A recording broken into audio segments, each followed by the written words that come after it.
Dictation अभी 5 second बाद शुरू होगी। स्टार्ट। उपाध्यक्ष महोदय, आप जानते हैं कि इस विधेयक पर आजकल जो बहस हुई है उसमें हमने पूरा विरोध किया है और इस संबंध में अपने तर्क पेश किए हैं। सरकार ने हमारे किसी भी सुझाव को स्वीकार करने से इनकार कर दिया है।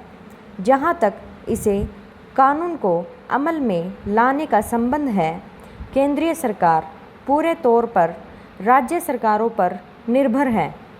मंत्री महोदय ने कहा है कि कई सूबों ने इस बारे में सहयोग देने का आश्वासन दिया है, लेकिन मैं जानता हूं कि कई सूबों ने इस कानून का बहुत सख्त विरोध भी किया है। उनका कहना है कि केंद्रीय सरकार को किसी भी तरह सहकारी क्षेत्र की संस्थाओं के संबंध में अपने अधिकार को प्रयोग करने का प्रयास नहीं करना चाहिए।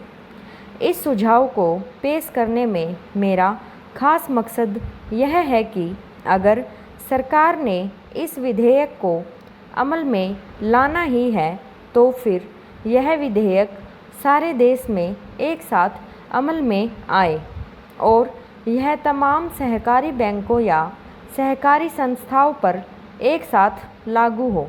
वरना जिस सूबे की सरकार यह मान लेती है कि इस विधेयक को वहां पर अमल में लाया जाए, वहां की सहकारी बैंकों को प्रीमियम देना पड़ेगा।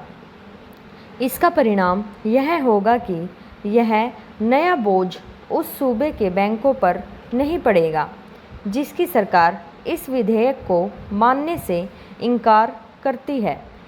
मेरे इस सुझाव को स्वीकार करने का यह भी लाभ होगा कि अगर केंद्रीय सरकार यह चाहती है कि इस कानून को किसी भी हालत में अमल में लाना चाहिए और सहकारी बैंकों में पैसा रखने वाले लोगों को तत्काल कानून का संरक्षण देना चाहिए, तो उस पर भी यह बंधन रहेगा कि चूंकि उसने इस विधेयक को 1 साल में अमल में लाना है, इसलिए यह जल्दबाजी करके इस विधेयक को पूरे देश पर एक साथ अमल में ला पाएगी।